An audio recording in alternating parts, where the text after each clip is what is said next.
So advance greetings po ako. Happy New Year. Today is the last day of 2023 and last Sunday of the year. Sabihin mo nga sa katabi mo, congratulations. You made it. Kumbaga, para tayong nasa finish line ngayon. Noon pong noon pong aking kabataan, mahilig po akong sumasali po sa mga marathon, Milo, Yakult, 5 kilometers, 10 kilometers, 20 kilometers. Madalas po ang inaabot ko na lang ay yung finisher's shirt. Finisher. I was able to finish. Dahil along the way marami, they were not able to finish. At nakakatawa, lalo na yung sa last part na, no? Yung last lap na. Ang tinatakbo namin, lagi nagsisimula sa Luneta Grandstand, Rojas Boulevard, Coastal Road, Cavite. Pagkang pabalik, lalo yung pabalik na, yung Rojas Boulevard, may dalawang flyover dyan, yung EDSA sa Buendia. Yung pabalik ka na, paakyat ka doon sa flyover ng EDSA. Tapos flyover ng Buendia, bago pabalik ng Grandstand. Pagdating sa finish line, yes! We made it. Nasa finish line po tayo ngayon. Imagine, last day of the year. We made it. And tomorrow, simula na naman ang bagong karera. Nandun ulit tayo sa starting line. Some says, may nagsasabi, 2023 is a bad year. Sabi naman ng iba, sakto lang. Sakto lang. Expression ng mga kabataan yan. Sakto lang. How about you? Kumusta po ang 2023 sa inyo? Well, some of us face some very challenging situations. Nako, as we look back, hindi ko maiwasan na tumingin dun sa pinagdaanan natin yung 2023. It's very challenging. Death. Merong time, naalala ko, merong isang buwan itong taon na to na I think for 3 consecutive weeks meron akong patay na dinadalaw.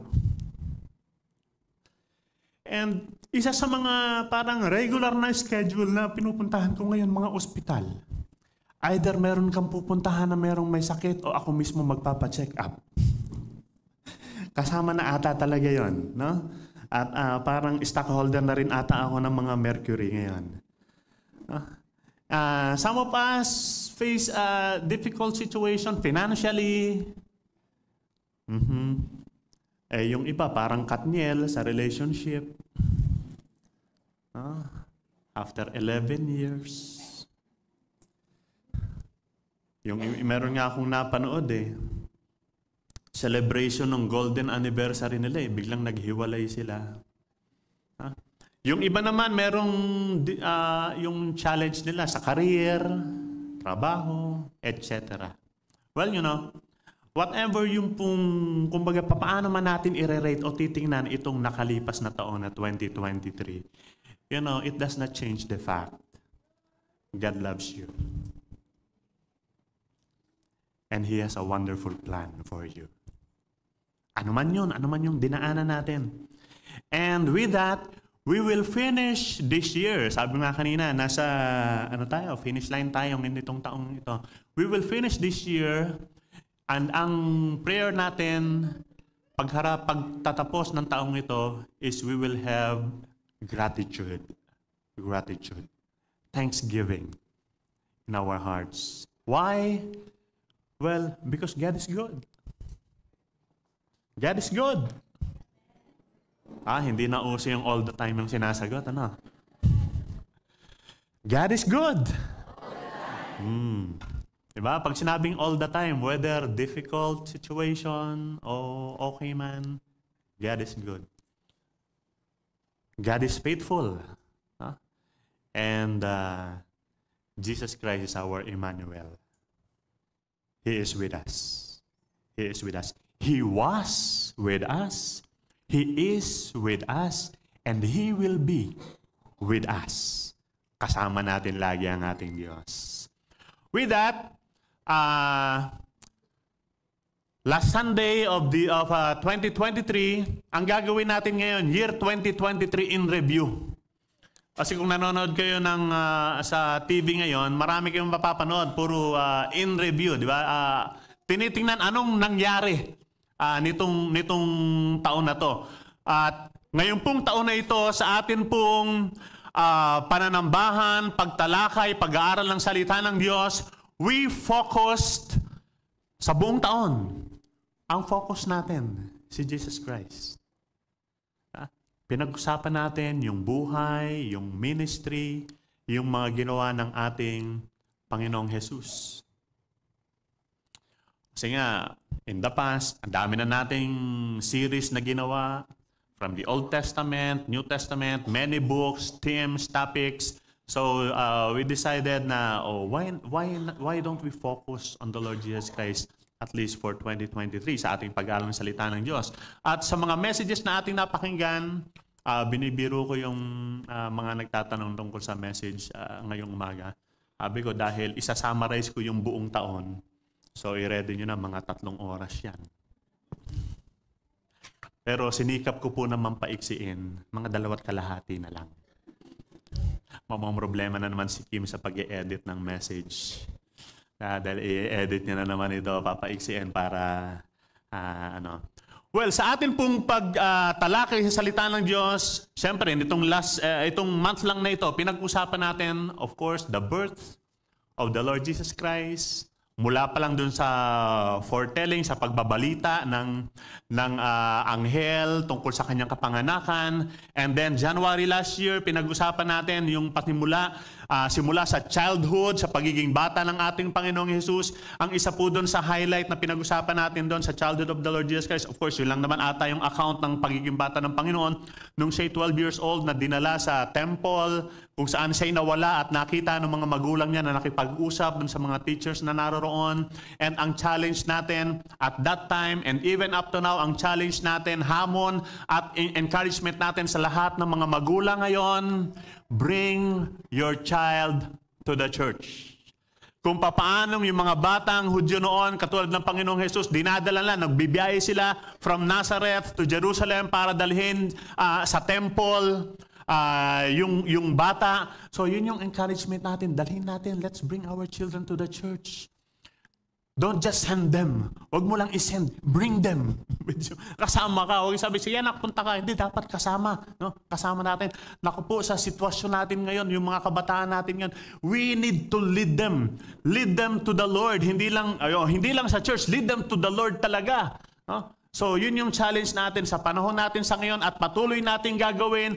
Sisikapin natin na ang ating mga anak, itong mga batang ito, idadalangin natin. So, challenge din sa ating mga teachers, sa mga Sunday school teachers natin. They will not just teach Bible stories. They will not just teach songs and games. No, but we will lead these children para ma-encounter nila si Jesus Christ talaga. Hindi lang mga information, yung kwento or whatever.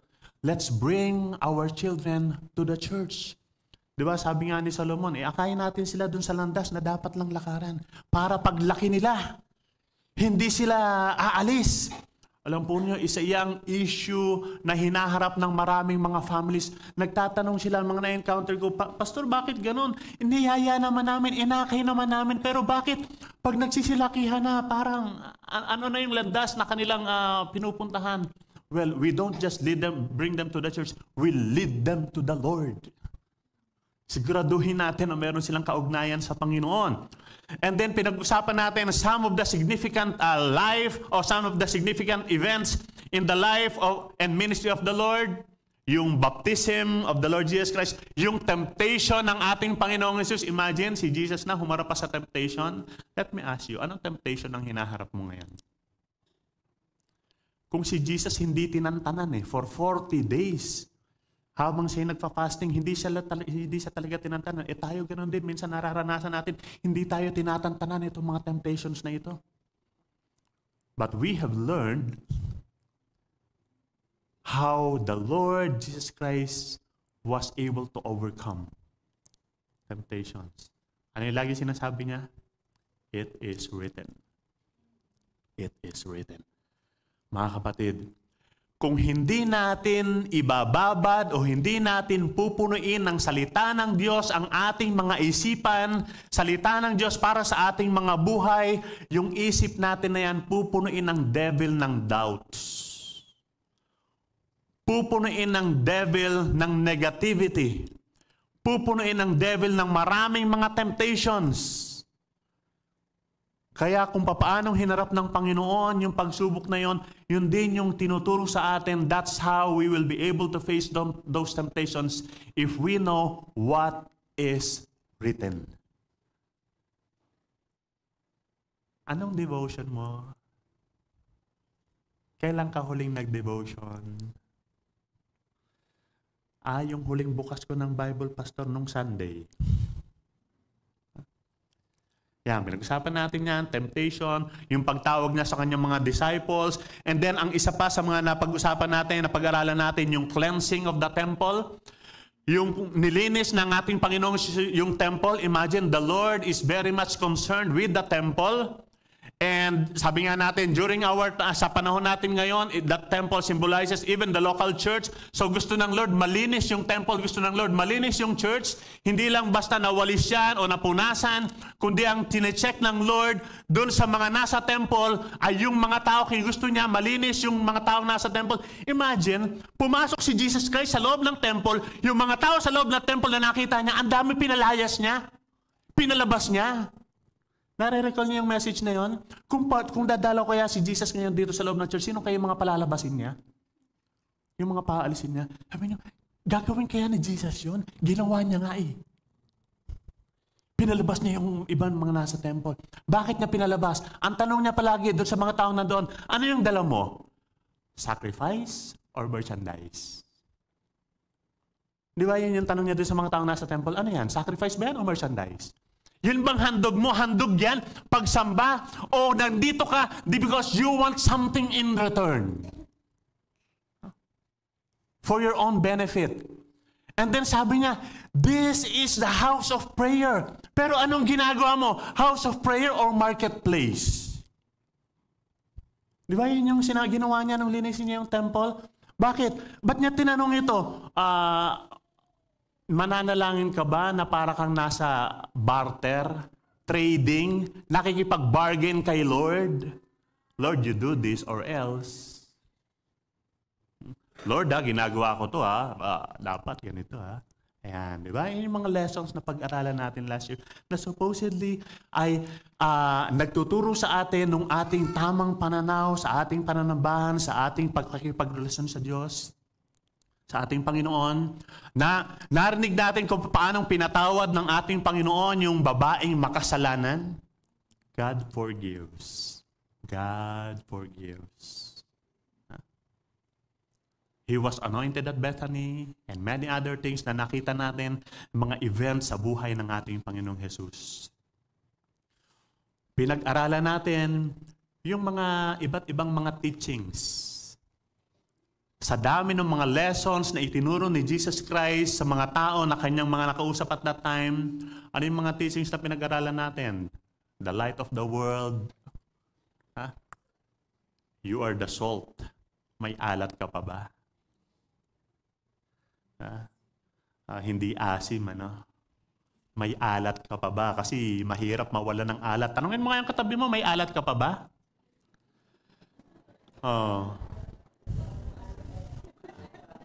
Kasi dapat maalat tayo, di ba? Sabi niya, don't lose the saltiness of the salt. Kaya sabi niya, naku, walang silbi yan, itatapon-tapon na lang.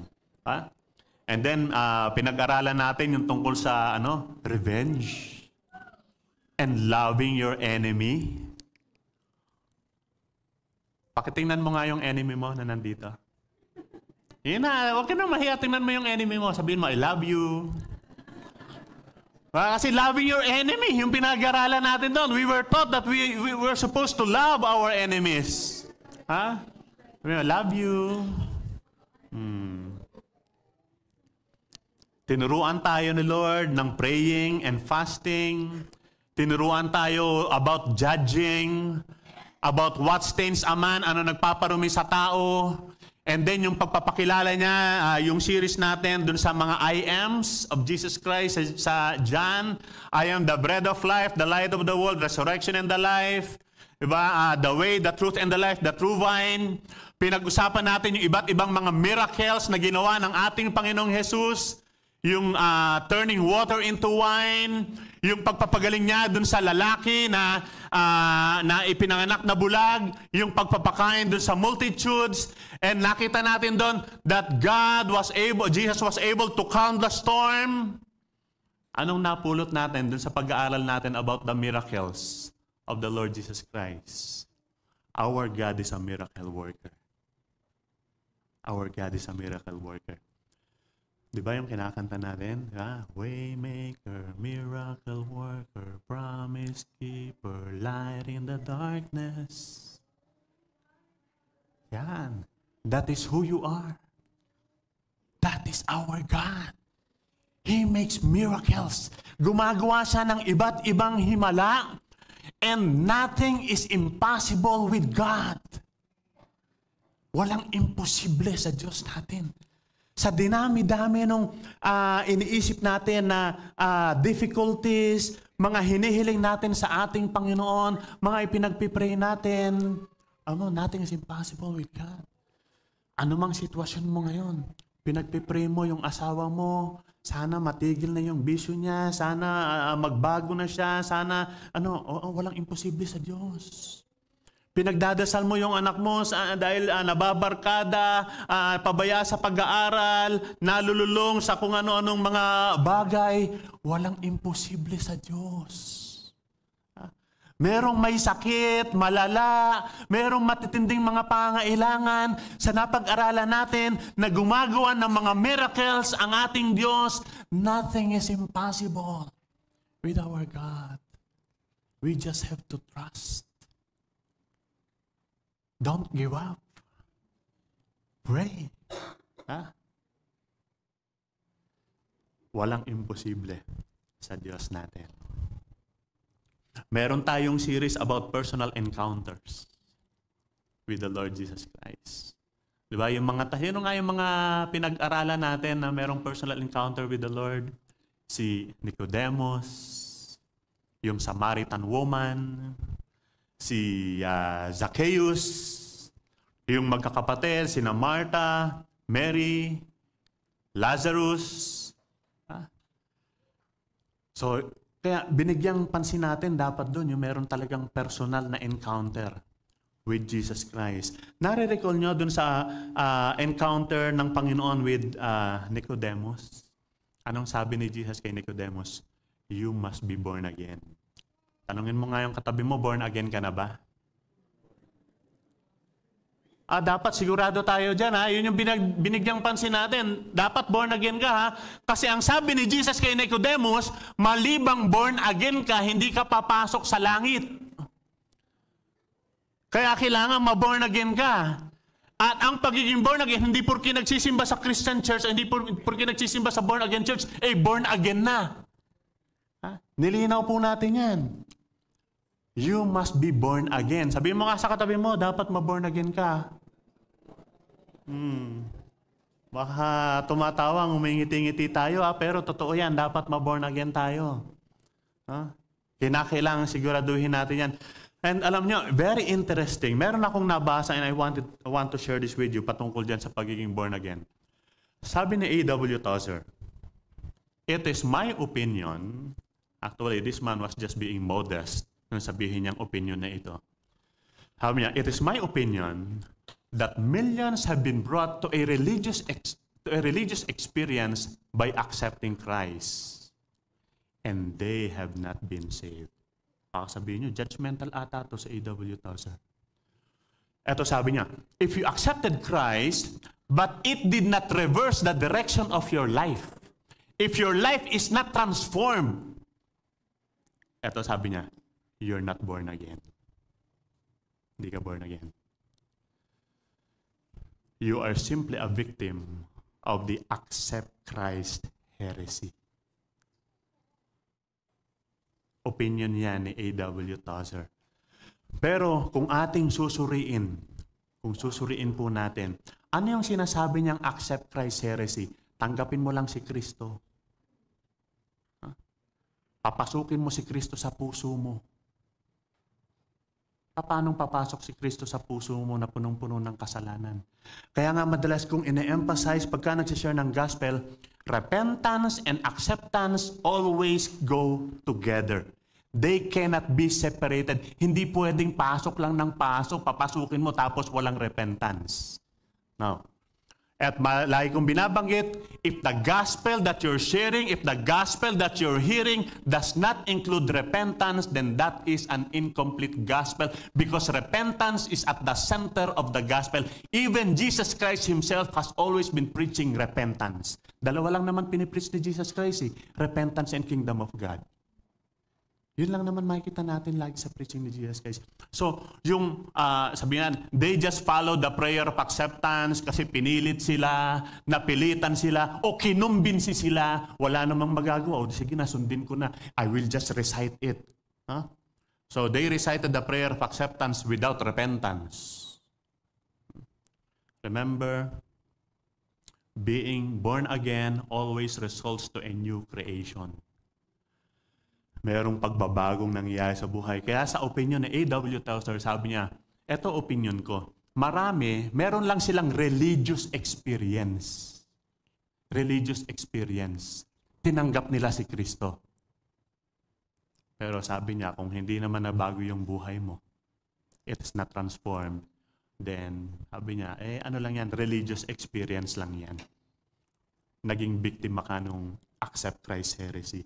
Kasi kailangan yun totoo Kinakailangan yung pagtanggap kay Kristo, merong conviction of the Holy Spirit wherein the person is convicted with his sins na kinakailangan niyang pagsisihan.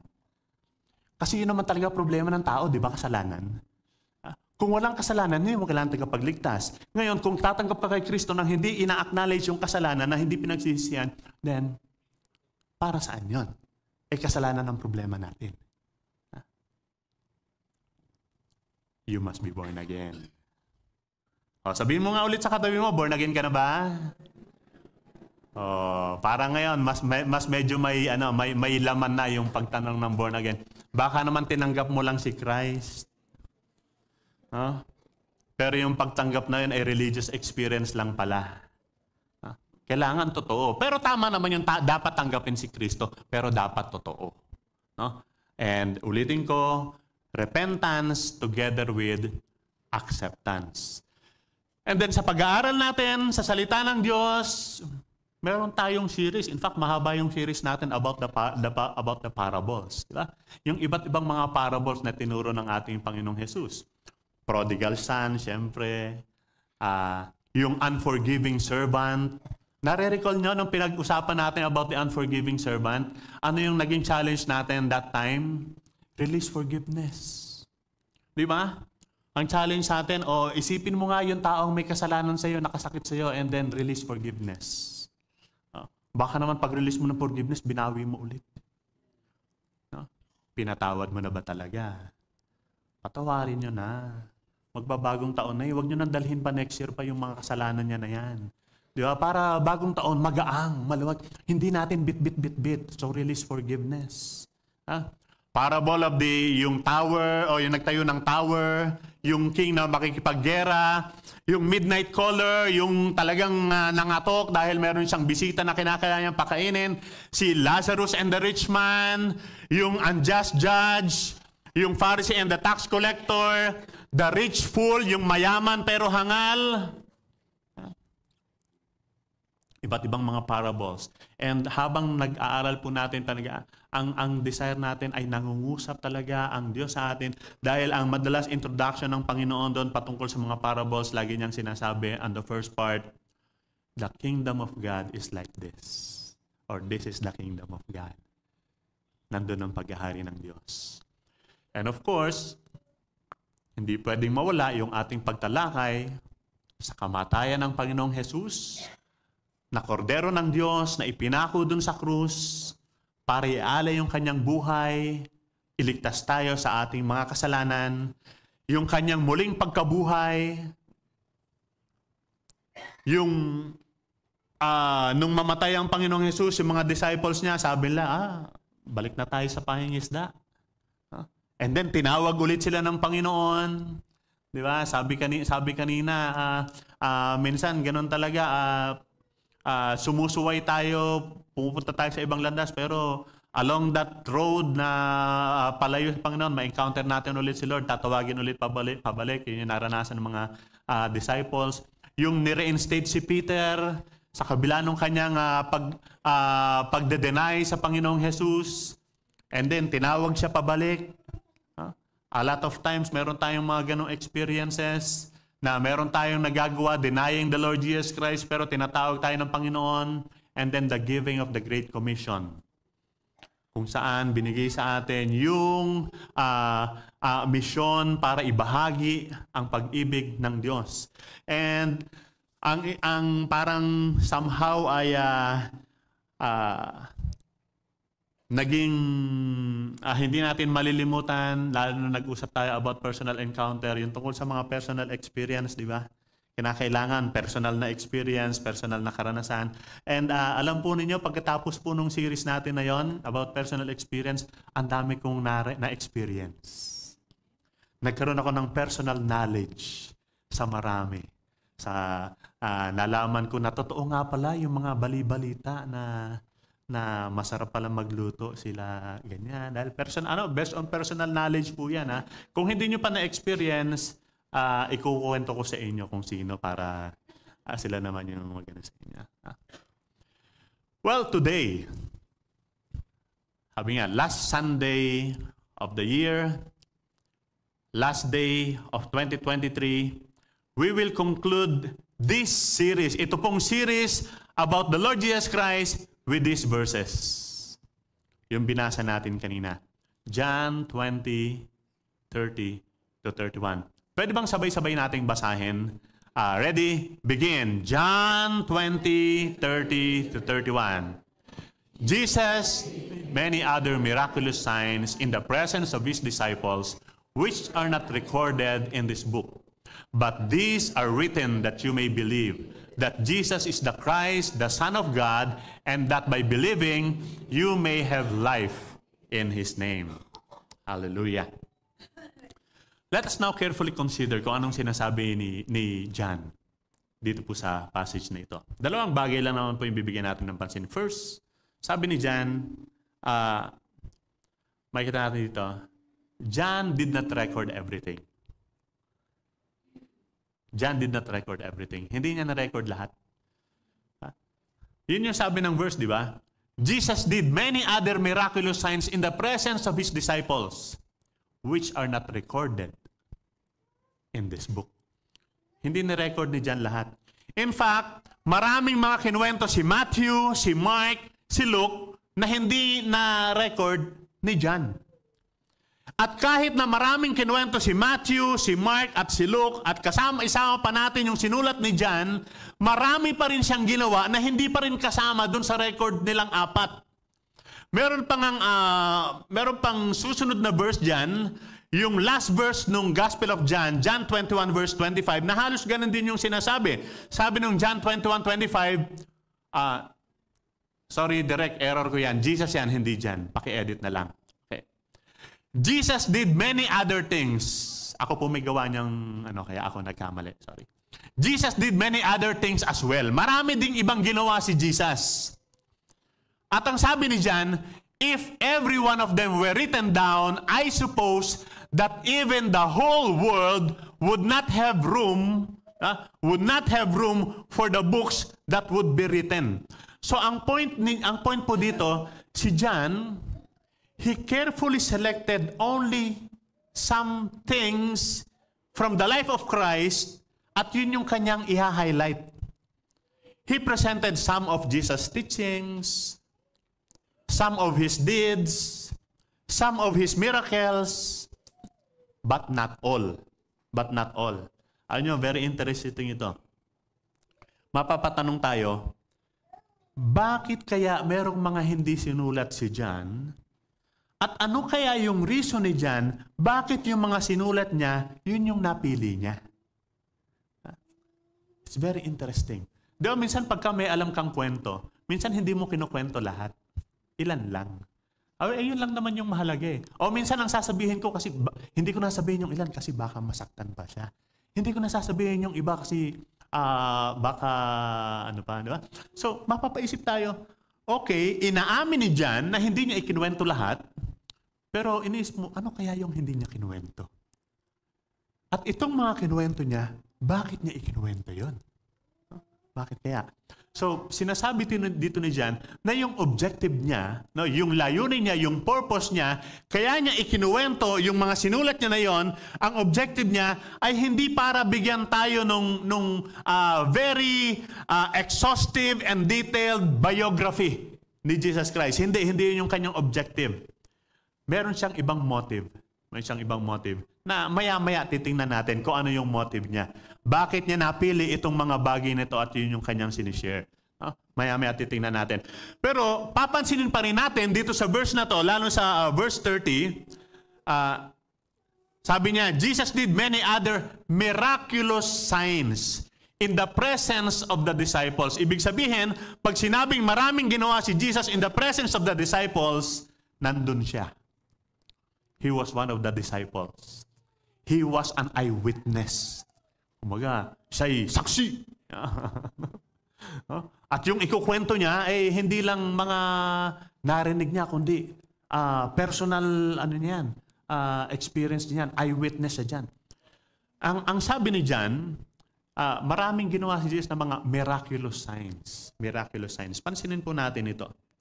John refers to the miracles that Jesus performed as signs. Signs. Ano ba yung sign? Pag sinabing sign, ano ibig sabihin nun? Pag sinabing the miracles that Jesus performed, they functioned as signs. Pag sinabing signs, ano to? Parang karatula, billboard, promotion. Ang purpose nun, halimbawa, yung mga karatula, billboards, yung mga signs na yan, ang purpose nun is not to draw our attention dun sa sign, but to direct our attention to what it represents. Ano nire-represent nung sign yun? Halimbawa, nagdadrive ka gabi sa highway. And then, makita mo sa highway, meron kang makitang nagliliwanag, merong isang bubuyog na kulay orange na nakangiti. Huh? O kaya naman, merong letter M na parang ganun. No? So, pagkang nakita mo yan, anong may isip mo? Fried chicken. Burger. French fries. Spaghetti. Sundae. Yan yung mga naiisip natin. Anong handa nyo mamaya? Nagluto ba kayo o order lang kayo? Ayan, So, pagka nakita natin yung mga signs na yan, dinodraw niya yung attention natin dun sa mga nire-represent niya. Diba? Yun yung pagkain. The miracles na ginawa ng ating Panginoon sa kanyang ministry, yung turning water into wine, yung pagpapagaling, yung pagpapakain sa marami, yung pagpapakalma niya dun sa storm, yung pagbuhay niya kay Lazarus. Ang sabi ni John, they were miraculous signs. Ang purpose nun is it was to direct our attention hindi dun sa miracles na ginawa niya, kundi dun sa sinisimbolize niya. At ano yung sinisimbolize nun? Ano yung saan naka-direct yung arrow? The sign, the arrow directs to himself and to his mission. And that is to save the people. Nakakalungkot, alam niyo minsan, some would think that Christ came to perform miracles. Kaya lang naparito si Kristo para gumawa ng manghimala. Meron nga ibang nagsasabi, well, Jesus Christ was a great teacher. Na para bang yun ang purpose ng pagparito niya, para lang magturo. And some would assume that Christ came to heal the sick para magpagaling. But no, hindi po yun ang purpose niya. Ang purpose ni Jesus Christ, kaya siya naparito, was to give life. Diba? Sabi niya, naparito ako para bigyan kayo ng buhay, isang buhay na ganap at kasiya-siya. His purpose was to give life, to give salvation to everyone who believes. Yung mga miracles na ginagawa niya points to Him, points to His person, and points to His work of salvation. Kaya sabi ni John, marami siyang ginawa na miraculous signs. Nakakalungkot, pagkang merong mga tao, ginagawa nila na parang the miracles are the main thing. They have failed to recognize yung role ng miracles na yon as just a sign, pointing to the work, to the actual work of Jesus Christ, which is to save the people. Sometimes ang attention natin, anong miracle yung gagawin ng Lord? Ang iniisip natin, yung answer ni Lord sa prayer natin. Yung blessing na tinatanggap natin. Hindi po lahat ng yan, signs din yan eh. Lahat ng ginawa, signs lang yan. Nagpo-point yan dun sa sinisignify niya, Jesus Christ and His work of salvation. Subukan nyo. Pagka meron kayong nakitang karatula ng bubuyog na kulay orange na nakangiti, pumunta kayo doon, tapos umorder kayo ng pagkain. Madidisappoint kayo. Kasi karatula lang yun eh. Sign lang yun. That is not the real thing. Walang essence yun. Ang essence nun dun sa sinisignify niya, yung pagkain na nire-represent niya. The same with the work of Jesus Christ, yung miracles niya, yung healing na ginagawa niya, signs lang yun. Pwedeng makinabang tayo doon, pero dinodraw niya yung attention hindi doon sa miracles na yun, hindi doon sa healings na yun, kundi dinodraw niya tayo doon sa salvation, which is the purpose. Kaya siya sinugo ng Diyos at nagkatawang tao. Dito sa mundong ito na ipinagdiwang natin yung Pasko, kaya niya inihala yung kanyang buhay doon sa krus dahil ang sinisignify ng mga na pinag-aaralan natin na yun is Jesus Christ and His work of salvation. Sign lang yan. Maganda na nakita natin yung mga miracles. Maganda na maranasan natin yung kakaibang pagkilos ng Diyos sa buhay natin. Pero ito nga lagi ko sinasabi, okay, yung isang tao, pinag-pray natin, gumaling. Salamat sa Lord, dinig yung prayer, gumaling. Pero kung hindi niya kinilala si Jesus bilang kanyang Panginoon tagapagligtas, mamamatay din yan, mapupunta rin sa paghihirap sa impyerno. Okay, sinagot yung prayer natin, yung hinihiling natin, ibinigay ng Lord yung blessing, na-enjoy natin yung blessing. Pero kung hindi naman natin kinilala si Kristo bilang ating Panginoon tagapagligtas, mamamatay din yung taong nag-enjoy ng blessing, magdurusa rin sa impyerno. Lahat ng yon signs lang, pointing to the real thing. The purpose why Jesus Christ came is to give life and to save us from our sins. John did not record everything. But, yung mga na-record niya, tingnan natin ngayon, ano yung purpose niya doon sa kanyang sinulat? John's purpose for his writing. Sabi nung verse 31, "But these are written that you may believe that Jesus is the Christ, the Son of God, and that by believing, you may have life in His name." Meron pong isang mangaral nagsabi, sabi niya, the most crucial question na dapat sagutin ng bawat tao ay yung question na ibinigay ni Jesus sa mga disciples niya in Matthew chapter 16. Natatandaan niyo, merong pagkakataon, magkakasama si Jesus sa mga disciples niya, and then tinanong niya yung mga disciples, sabi niya, sino daw ako according to the people? Sabi nila, well, some say kayo si Isaiah, Elijah, or one of the prophets. Diba? Kayo daw si John the Baptist, na-reincarnate. Pero after nun, may follow-up question si Jesus Christ. How about you? Who do you say I am? Sa inyo. Para sa inyo. Para sa iyo. Sino ako? Then one of the disciples, si Peter, sabi niya, ito, by divine revelation. Kasi yun ang sabi ni Jesus Christ sa kanya. Hindi ito, ipinahayag to sa iyo, kaya mo nasabi. Anong sabi ni Peter? You are the Christ, the Son of the living God. And you know, it is very much possible na nung sinulat ni John yung kanyang gospel, it is very much possible na ang nasa isip ni John, who was there, nandun siya nung tanungin ni Jesus yung mga disciples niya, ang nasa isip ni John was thinking about that event. Yun yung iniisip niya nung isulat niya yung gospel niya.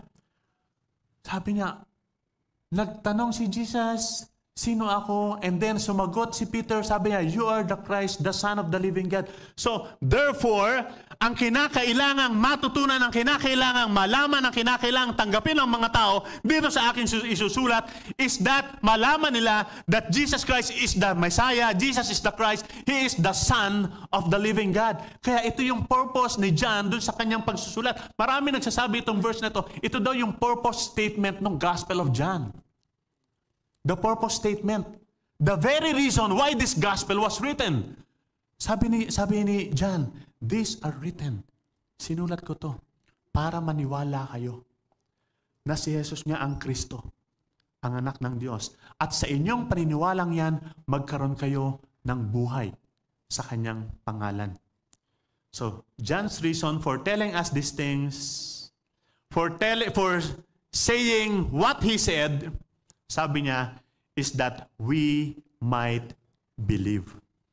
Para maniwala tayo. Believe in what? Anong kinakailangang paniwalaan? Tayo ngayon, ang dami nating paniniwalaan. Lalo na ngayong panahon na ito, ang dami nating paniniwala. Naghalo-halo na yung mga paniniwala natin. Kaya lately, hindi ako ganong nanonood sa TV ng mga ano. Kasi kasama dun sa mga year-in review, ay kasama na dun sa mga balita, sa mga talk shows, yung kung ano-anong paniniwala patungkol sa pagsalubong sa bagong taon. Naniniwala ba kayo doon? Sino dito yung kumpleto yung 12 bilog na prutas? Pinaniniwala. Sino naka-polka dots dyan? May polka dots ba dyan? Sabi na, Pastor, hindi na uso polka dots. Hindi na uso yung bariya-bariya ngayon. Pahaba na, kaya checkered, saka stripes. No. Wala namang ano. But, ang sabi ni John, kinakailangan may paniwalaan, kinakailangan maniwala ka. Kaya ang tanong, ano bang pinaniniwalaan mo? Sino ba ang pinaniniwalaan mo? Sabi niya, kinakailangan paniwalaan natin because the scriptures present Jesus, ipinapresent sa atin, ipinapakita sa atin si Jesus as the Christ. At pag sinabing Christ, anong ibig sabihin ng Christ? Messiah. Ano yung Messiah na yun? It means, siya yung anointed one, siya yung pinili, siya yung ipinangako ng Diyos noong una pang panahon. Ipinangako ng Diyos na meron siyang ipapadala na magiging tagapagligtas. Siya yung seed of the woman, dun sa Genesis chapter 3, yung seed of the woman that would crush the head of the serpent. Siya yung Messiah. Siya yung seed of Abraham to whom all people of the earth would be blessed. Siya yung Messiah. Siya yung Christ. At siya yung being Messiah. Ulitin ko lang yung pinresent sa atin ni John the Baptist. Sabi niya, behold, the Lamb of God that takes away the sin of the world. Ang kordero ng Diyos na mag-aari ng kanyang buhay para pagbayaran at alisin yung kasalanan ng sanlibutan. He is the Christ. Walang ibang pwedeng magliligtas sa atin. Walang ibang Kristo, walang ibang pwedeng lapitan natin na magbibigay sa atin ng buhay na walang hanggan. Only Jesus is the Christ, the Messiah, the Savior, the Son of the living God. Ang anak ng Diyos na buhay. Imagine. Ang anak ng Diyos na buhay. Ibig sabihin, alam nyo, si John, sa writings niya, itong sa gospel niya, ay matindi yung kanyang pagbibigay emphasis upon the divinity sa pagiging Diyos ni Kristo from beginning to end. Si Kristo ay Diyos na nag-exist pa from the very beginning. No, bago palalangin ng lahat, andyan na si Kristo. The second person of the Godhead, Diyos na nagkatawang tao. Ipinanganak ng isang babae. Namuhay bilang isang alipin. Naging masunurin. Yes, naging masunurin. hanggang doon sa krus. Jesus Christ, the Son of the living God. And of course, pagkang maniniwala tayo, ang sabi ni John dito, so that you may believe that Jesus is the Christ, the Son of the living God. And then sabi niya, kung kayo'y maniniwala, you may have life in His name. Magkakaroon kayo ng buhay sa Kanyang pangalan. And you know, when we talk about believing, minsan kasi ang hirap i-explain ng mga words lalo't hindi naman ganun ka-accurate. Walang kumbaga counterpart talaga, no? Pag sinabi believe lang pala no? Believe na ako. Maniniwala na ako, ilang pala paniniwalaan lang pala. Parang yung accept Christ heresy lang din yan, accept lang pala. You know, believing, yung buong essence ng word na yun, yung pistis, hindi lang siya maniniwala, kailangan may kasamang pagtitiwala yun. Trust. Belief. Trust. Magtiwala tayo at pag sinabing tiwala, yung walang pag-aalinlangan. Na pagtitiwala sa Kanya. We trust Him in His Word. We trust Him na siya nga'y magliligtas sa atin at walang iba. We depend upon Him. We have faith in Jesus Christ. Do you trust Him? Nagtitiwala ba kayo sa Kanya? Where do you put your trust in this coming year 2024? Saan ka nagtitiwala? Sa swerte?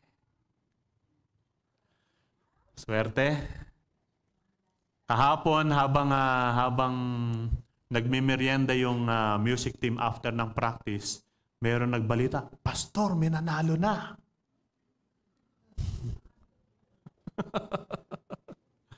Ang swerte.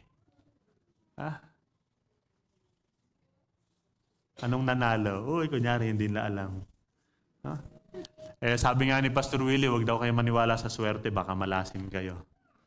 Ayan. Greetings from Pastor Willie, kasama natin online. Nagpapahinga lang po. Ayan. Asa ng tiwala mo sa pagharap sa bagong taon? Sa swerte? Sa sarili? Anong pwede mong pagtiwalaan sa sarili mo? Sipag at tiyaga. Mahalaga yan. Kailangan yan. Magaling ka, matalino ka, malakas ka. Maganda yung kumpanyang iyong pinapasukan. Meron kang ipon. Asa nang iyong tiwala? We must put our belief, our trust in the Lord Jesus. Sabi nga, the end goal nitong writings na to ni John is that we would have life in His name. Yung makakamit natin, matatanggap natin at mararanasan natin yung buhay na ibinibigay ni Jesus Christ. At ano yung buhay na ibinibigay ni Jesus Christ? Yun yung buhay na hindi matatapos dito sa mundong ito, kundi pang sa walang hanggan. The eternal life, the everlasting life na, well, yung death, yung kamatayan sa mundong ito, it is just a door para makapunta tayo dun sa buhay, yung karugtong niyan sa walang hanggan. Pero habang nandito tayo sa buhay na ito, yung buhay na ibinibigay ng ating Panginoong Hesus ay kakaibang buhay din po yan. Hindi yan yung buhay na ine-enjoy o pinapamuhay natin nung wala pa tayo kay Kristo na punong-puno ng kasalanan, punong-puno ng pagsuway, punong-puno ng paglabag sa gusto ng Diyos, na umuhay ng malayo sa Diyos. Iba-ibang buhay po ito. Kung tinanggap natin si Kristo bilang ating Panginoon tagapagligtas, binigyan niya tayo ng buhay na walang hanggan, binibigyan niya rin tayo ng bagong buhay sa mundong ito. At yung buhay na yon na ipinapamuhay natin na merong pagtitiwala sa ating Panginoon, haharapin natin ang lahat ng sitwasyon na kasama natin ang ating Diyos. At tayo sumusunod sa Kanya dahil siya'y ating Panginoon. That is the life that Jesus is giving. At yung buhay na yon, yung dapat na meron tayo, taglay natin at haharapin natin itong taong ito na dun sa buhay na yon na ibinigay sa atin ng ating Panginoong Jesus. The Gospel of John is written, in fact, the whole book, the Word of God, was written so that we may believe that Jesus is the Christ, the Son of God, and that we may have life by believing in His name. So, sabi nga natin kanina, maybe the most important question that we have to answer is the one asked by Jesus to His disciples. What about you? Who do you say I am? Sino ba ako sa'yo? Sabi ni Peter, you are the Christ, the Son of the living God. That was Peter's answer. How about you? Sino ba si Kristo sa'yo? Naniniwala ka ba na sa iyong Kristo, sa iyong tagapagligtas? Kung naniniwala kang sa iyong tagapagligtas, nagpaligtas ka na ba? Nagrepent at nag-accept ka na ba? Ano ang relasyon mo kay Kristo ngayon? Siya ba yung Panginoon ng buhay mo? Siya ba yung nasusunod? O ikaw pa rin? Ang madalas pong greetings natin ngayon is Happy New Year. Happy New Year. All of us, we want to be happy for the New Year. Paalala lang po. Napag-usapan na natin to in the past. A lot of times, we pursue happiness. A lot of times, yan yung gusto natin. Kaya gumagawa tayo ng maraming mga bagay for our happiness. For our happiness. Pwede bang sa pagbati natin ng Happy New Year ang isipin natin, I want the Lord to be happy for this year. Not pursuing my own personal happiness, but pursuing what will make the Lord happy for this year. Happy New Year po sa inyo. God bless you.